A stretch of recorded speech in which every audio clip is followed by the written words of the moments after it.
Olá pessoal, bem-vindos à nossa aula, agora utilizando o ambiente virtual de aprendizagem, dadas as atuais circunstâncias. Eu vou recapitular rapidinho o que nós vimos nas aulas anteriores e a gente dá sequência na parte teórica. Então, aqui à direita, né, tem os slides da parte de hidrostática, né?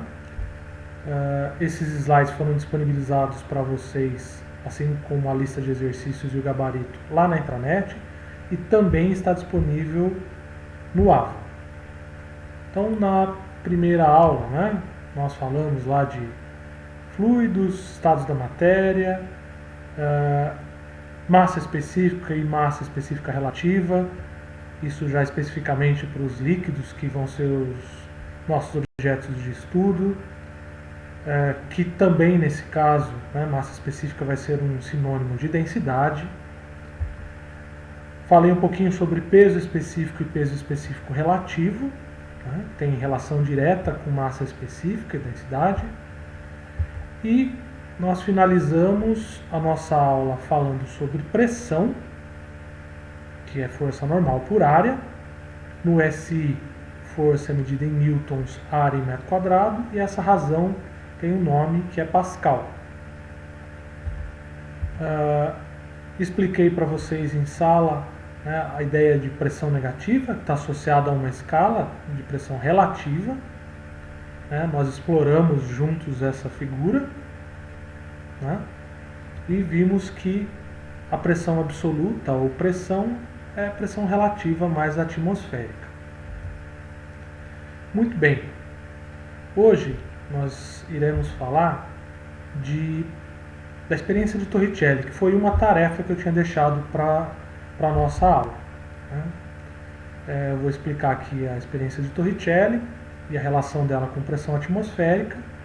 Depois eu vou falar sobre o princípio de Stevin e, por último, o princípio de Pascal. Isso vai completar a nossa aula de hoje do ponto de vista teórico. Depois eu vou selecionar alguns exercícios da lista para que vocês tentem fazer. E posteriormente eu disponibilizo a resolução desses exercícios. O importante, como eu disse no vídeo anterior, é que vocês acessem a disciplina no nosso horário de aula, preferencialmente, que vai ser quando eu vou estar à disposição para as dúvidas da apresentação e eventualmente dos exercícios que vocês tentem fazer. Ok? Então, com relação à experiência de Torricelli, vou dar um zoom aqui para explicar um pouco melhor, explorar um pouco mais essa figura. Então, a experiência de Torricelli vai nos permitir determinar experimentalmente o valor da pressão atmosférica. O que eu preciso para realizar a experiência de Torricelli? Mercúrio, que aqui na figura está em Bordeaux, e dois recipientes. Um deles com um diâmetro, um recipiente cilíndrico com um diâmetro pequeno e um comprimento por volta de 1 metro. O outro é uma cuba com também um mercúrio. A ideia vai ser colocar aqui uns 90 centímetros de mercúrio no recipiente fino e girá-lo de tal maneira que ele fique aqui, fazendo 90 graus com a base da cuba. Né? Então ele vai ficar em equilíbrio vertical, 90 graus com a base da cuba. Veja que ele não está em contato diretamente com a base. Né? Então, de alguma maneira, eu teria que garantir a estabilidade disso. Veja, quando eu faço essa brincadeira de virar aqui o recipiente menor na cuba, o que acontece? O líquido que está dentro do tubinho, ele não desce completamente. Tá? Eu vou verificar aqui uma coluna de mercúrio. Aqui em cima eu vou ter vapor de mercúrio com uma pressão próxima de zero. Tá? E essa coluna, mais especificamente a altura dessa coluna que eu vou observar, vai me auxiliar na obtenção do valor da pressão atmosférica. Vamos usar para entender isso alguns dos conceitos que nós já tínhamos discutido antes. Então aqui ao lado, né, eu vou fazer alguns cálculos, vai ser a nossa lousa, ok? Então vejam lá na figura, né? Então, 2 pontos vão nos ajudar a entender a pressão atmosférica ali. Um dos pontos é o ponto A. O ponto A pressão nesse ponto, só um minutinho, vou voltar com um fundo preto aqui para auxiliar a escrita. Ok. Então, o ponto A, né, é um ponto que está na superfície do líquido, né? Então não tem coluna de líquido alguma acima do ponto. A pressão ali é a própria pressão atmosférica, ok? O ponto B, que é um ponto que está ali também na superfície do líquido, mas identificado dentro do tubinho, qual é o valor da pressão em B? Lembra um conceito que nós conversamos sobre pressão em pontos da mesma lâmina do mesmo líquido? A e B estão na mesma lâmina do mesmo líquido. Portanto, a pressão em B é igual à pressão em A. Ou seja, a pressão em B também é atmosférica. Mas, se eu for observar o valor da pressão em B, levando em conta a coluna de líquido que eu tenho acima do ponto B, eu tenho uma coluna de mercúrio com uma altura de 76 centímetros. Pressão exercida por coluna de líquido estático, pressão hidrostática. Rho, no nosso caso aqui, Rho do mercúrio, vezes G, vezes H. Mais a pressão que eu tenho ali logo acima, né, onde termina a coluna de mercúrio. Aqui eu tenho um reservatório com vapor de mercúrio. Então eu tenho mais a pressão do vapor. Eu havia dito para vocês que a pressão do vapor de mercúrio a gente considera, né, praticamente zero.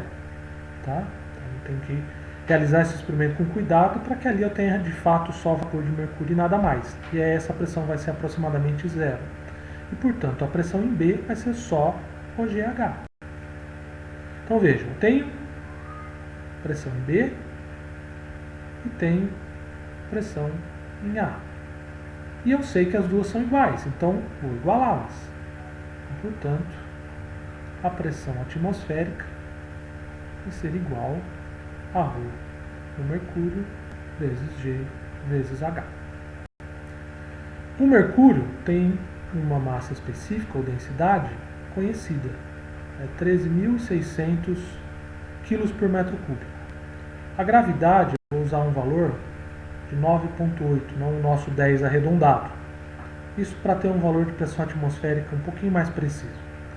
E o H, que é a altura da coluna que eu observo quando realizo o experimento, que ali na figura está como 76 centímetros, e muitas vezes vocês vão ver isso como 760 milímetros, aqui eu preciso colocar esse valor em metros, porque toda a pressão, né, todos os termos aqui estão no SI. Então aqui eu vou ter 0,76 metros. Isso vai me levar a uma pressão atmosférica de aproximadamente 1,01 vezes 10 a quinta Pascal. Então vejam, com esse experimento, né, com mercúrio e alguns reservatórios, eu observei uma coluna de mercúrio e consegui obter o valor da pressão atmosférica usando os dados de mercúrio, gravidade e altura da coluna. Ok? Esse valor é bem próximo ao que normalmente nós usamos, né, para realizar os nossos cálculos. Eu disse para vocês que a gente pode usar o 1,01 vezes 10 a quinta Pascal ou simplesmente 10 a quinta. De qualquer forma, está ali obtido o valor da pressão atmosférica. Se eu realizar esse experimento em lugares com altitude diferente, isso afeta o valor do G e, consequentemente, a pressão atmosférica pode mudar. Essa pressão atmosférica, né, também pode ser vista em alguns lugares como 1 atm ou 760 milímetros de mercúrio. Então, a informação de uma coluna de um determinado líquido também pode ser considerado uma unidade para representar uma pressão. Isso é comumente feito com a pressão atmosférica. Ok? Bom, posso realizar esse experimento com outro líquido que não o mercúrio? Posso. O que muda? O mercúrio é bastante denso. Se eu utilizasse água, por exemplo, que tem uma densidade de 1000 kg por metro cúbico, ou seja, 13,6 vezes menor do que o mercúrio, isso faz com que a altura da coluna que eu vá observar seja maior. Ok? E isso pode inviabilizar aí a realização do experimento. Se eu usasse água, eu iria ter que montar todo o meu aparato, todo o meu experimento, para observar ou para tentar medir uma altura de coluna de água de pouco mais de 10 metros ou próximo de 10 metros. Ok? Então, essa é a experiência de Torricelli, a pressão atmosférica. Ela é bastante simples e compreensível só com os conceitos que a gente já tinha anteriormente. No próximo slide a gente vai falar sobre Stevin. Bom, dando sequência, como eu havia dito, para o princípio de Stevin. O princípio de Stevin é bastante simples. Ele vai nos permitir determinar a diferença de pressão entre dois pontos, né, separados verticalmente aqui, de um líquido estático. Então, basicamente, a diferença de pressão entre duas lâminas. Tá? Vamos pensar aqui nessa figura que nós já trabalhamos em sala, né? Um recipiente cilíndrico ou não, contendo um líquido estático, e aí eu observo aqui, eu defino dois pontos. Tá? Então, um desses pontos é o ponto B, que está a uma altura HB aqui ele colocou do topo do reservatório, tá? Vai ser indiferente para o que se quer observar aqui, essa altura ser relativa ao topo do reservatório ou ao nível superior de líquido, tá? Mas lembrem-se que talvez o mais simples seja definir com relação ao nível superior, porque essa altura é que entra direto lá no cálculo de pressão hidrostática. Tá? Mas aqui a ideia é que simplesmente você muitas vezes não saiba qual é esse desnível. Então, mesmo assim, você vai conseguir calcular a diferença de pressão. Mas o importante, simplificando, é que eu vou assumir que do ponto B até o nível do líquido eu tenho uma altura HB, e do ponto A até o nível superior do líquido eu tenho uma altura HA. Ok? Então, se eu fosse usar o que nós aprendemos até agora para montar a equação que nos permitiria calcular a pressão em A e em B, eu teria algo assim. Pressão em B vai ser a pressão hidrostática, tá? A pressão exercida pela coluna de líquido acima do ponto B, então ρg HB, mais a pressão atmosférica, porque eu estou me referindo à pressão absoluta em B, ok? A pressão em A vai ser ρg HA mais pressão atmosférica. Lembre-se que eu disse que o princípio de Stevin ele vai nos permitir calcular a diferença de pressão ou determinar a diferença de pressão entre dois pontos. Então, um ΔP, lembra que delta a gente usa para diferença, variação, ΔP vai ser um PB menos PA. Eu escolhi aqui a pressão maior menos a menor para me garantir um ΔP positivo. Se eu tivesse invertido essa escolha, eu teria em módulo o mesmo valor que eu vou obter aqui. Ok? Se eu for calcular esse ΔP, eu vou ter que usar as expressões ali de cima. Então, ρgHB mais pressão atmosférica menos ρgHA mais pressão atmosférica. Vejam que esse menos faz com que os dois termos do parênteses fiquem negativos. Isso significa que a pressão atmosférica vai ser cancelada. E, portanto, ΔP vai ser ρgHb menos ρgHa. Ou seja, vai ser ρg HB menos HA. Agora, se vocês notarem lá na figura, HB menos HA é simplesmente a distância entre A e B, a distância entre as lâminas. Ok? Então aqui, esse HB menos HA é um H. E, portanto, o ΔP é ρgH, onde o H é a distância entre os dois pontos. Esse princípio ele parece um pouco superficial, sem muita aplicação, mas em algumas situações que nós veremos posteriormente, saber a diferença de pressão entre os dois pontos é mais importante do que saber a pressão nos pontos. Tá? Então isso significa que basta que eu saiba a distância entre as duas lâminas, entre os dois pontos, para que eu consiga determinar essa diferença de pressão. Ok?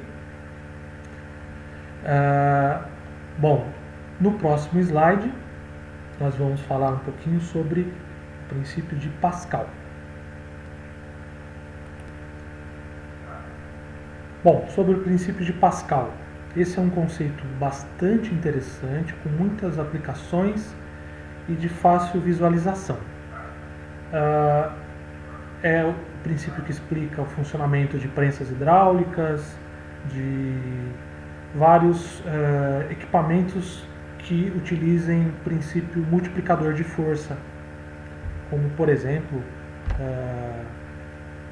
sistemas que trabalham com alavanca. Eu fiz uma figura aqui já para auxiliar, né? A figura é semelhante a essa figura tridimensional aqui do slide. Então aqui vocês conseguem entender que eu tenho dois tubos com diâmetros diferentes e eles estão conectados aqui por baixo, tá? Eu simplifiquei a figura aqui para uma figura bidimensional, lados aqui com diâmetros diferentes, tá? E de início aqui eu não coloquei ainda o líquido, tá? Mas como nós vimos na última aula, se eu colocar aqui um líquido dentro desse tubo em U, né, eu sei que como o reservatório está aberto dos dois lados, eu vou ter o mesmo de líquido dos dois lados. Ok? Assim como na figura do slide, eu vou chamar esse lado com um diâmetro menor de lado 1 e aqui lado 2. Então, consequentemente, aqui eu tenho uma área 1 para esse recipiente, aqui uma área 2. Se isso for uma área de seção circular, como aqui no slide, né, eu não posso esquecer que essa área vai depender do raio ao quadrado ou do diâmetro ao quadrado. Ok? Muito bem. Então, esses são dois pontos. Vejam ali na figura que existem forças sendo aplicadas nos dois lados. Aqui a gente vai entender da seguinte forma. Nesse tubo em U, com áreas diferentes, né, dos dois lados, eu vou imaginar que eu tenho uma película aqui de massa desprezível, que eu vou colocar em ambos os lados, que vai me permitir colocar objetos aí, tá? Então, é como se fosse o êmbolo de uma seringa, tá? Então, eu coloco aqui um êmbolo, isso vai me permitir, por exemplo, colocar um objeto aqui ou um objeto aqui. A pergunta que eu faço é a seguinte, né? Se eu colocar, por exemplo, aqui um objeto de 10 quilos, o que vai acontecer? Vocês vão dizer, isso vai descer. Né? Tem a película que vai fazer com que o objeto não afunde aqui, obviamente, mas isso vai mover esse sistema, né, que está em equilíbrio estático. Para voltar à situação original, eu teria que aplicar uma outra força aqui, ou colocar um outro objeto. Se eu pus um de 10 kg aqui, vai ser um de 10 kg que vai manter a situação de equilíbrio? Ou seja, que vai fazer eu ter o mesmo nível dos dois lados? Sim ou não? Vamos fazer o teste, tá? Então eu vou supor que eu vou colocar lá no lado 2 um objeto com uma massa M2. Vamos supor que isso tem dimensões para que eu possa colocar, por exemplo, um carro aqui, tá? Um carro de 1000 quilos. Se o carro tem massa de 1000 quilos, a força que vai ser aplicada aqui, que eu vou chamar de F2, vai ser o peso associado à massa que eu coloquei ali. Peso, lembrem-se, é M vezes G. Se a gente usar o G de 10 para facilitar os nossos cálculos, eu vou ter 10.000 newtons de força sendo aplicada aqui no lado 2. No lado 1 de área visivelmente menor, vou assumir... desculpa, vamos primeiro dar um valor para a área 2, né? Eu quero colocar um carro ali, então, sei lá, 10 metros quadrados, tá? A área 1 também menor, 1 metro quadrado, o valor que eu vou estimar aqui. E o que eu quero descobrir é qual é a força que garante o equilíbrio desse sistema. Qual força eu tenho que aplicar aqui para que eu mantenha o mesmo nível dos dois lados novamente. Tá?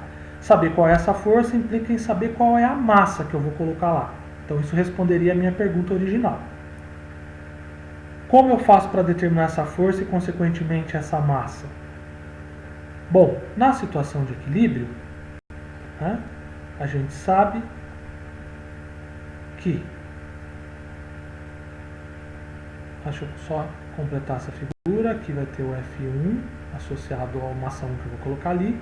Mas na situação de equilíbrio, sabemos que a pressão em 1 é igual à pressão em 2.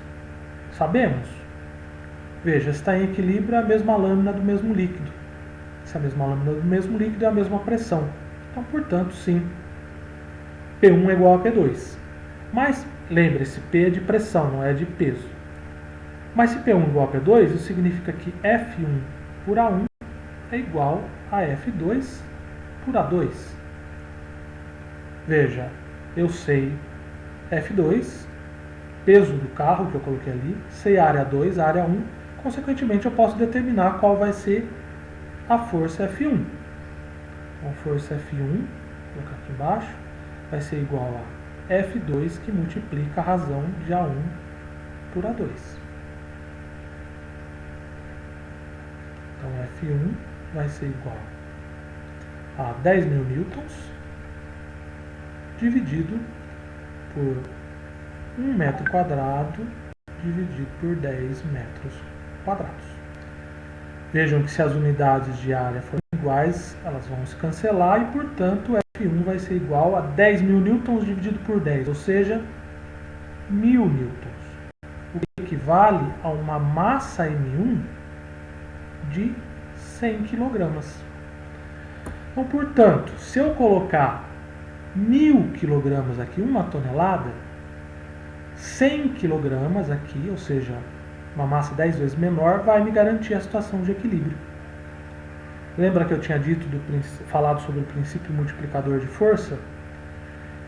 Eu aqui com uma massa menor, ou consequentemente com uma força menor, consigo mover um objeto com uma massa maior. Tá? Que é o princípio de funcionamento lá da alavanca.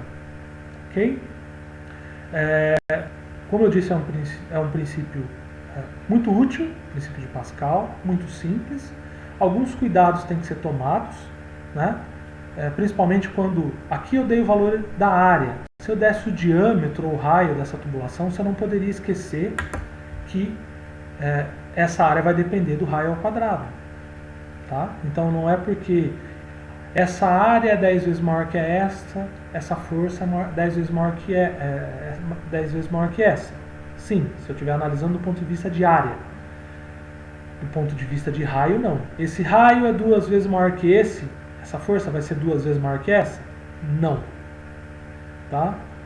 Nos exercícios que vocês vão fazer na lista, isso vai aparecer, uma situação como essa, e esse cuidado vai ter que ser tomado. Né? Então, nessa equação do princípio de Pascal, ao invés de colocar simplesmente a área, você vai colocar πr ao quadrado. Então, πr1 ao quadrado no lugar de A1, πr2 ao quadrado no lugar de A2.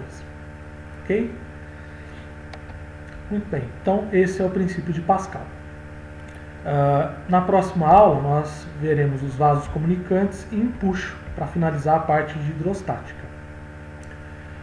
Com o que nós temos até agora, vocês têm condições de fazer até o exercício 14 da lista, tá? Eu tinha deixado para vocês fazerem alguns exercícios aqui. Na aula dessa semana, né? Então são duas turmas de hidrostática e calorimetria, turma de terça e turma de quinta. É o mesmo conteúdo, então essa aula gravada vai servir para vocês todos. Na aula de terça e na aula de quinta eu vou estar à disposição para tirar dúvidas desses exercícios, tá? Então, dos exercícios dessa lista, com exceção do exercício 15, que é um exercício de empuxo. Não é que vocês vão ter que fazer todos esses exercícios durante a aula, não, mas eu quero que vocês tentem fazer para que eu possa ajudá-los em eventuais dúvidas. Então, quando vocês acessarem a plataforma no dia e horário de aula, vocês vão ter o vídeo, esse vídeo que eu estou gravando, explicando o conteúdo. Vocês vão assistir o vídeo, se já não assistiram, e vão partir para tentar fazer os exercícios. Ficarei à disposição para as dúvidas online e, posteriormente, eu vou fornecer para vocês a resolução desses exercícios. Em alguns casos, em algumas situações que talvez haja necessidade, nós podemos fazer uma aula online, ao vivo, usando algum meio apropriado para isso. Ok? Então eu espero que tenha ficado claro. Eu tentei simular o máximo o que a gente faz em sala de aula, para que vocês fiquem bastante familiarizados. E é isso. Bom estudo. Espero que vocês tenham entendido. Não entendeu? Marca lá exatamente qual o tempo do vídeo que você ficou com dúvida. Coloca lá no fórum amanhã ou no meio que eu disponibilizar para vocês, para que a gente possa discutir. Ok? Até mais, pessoal!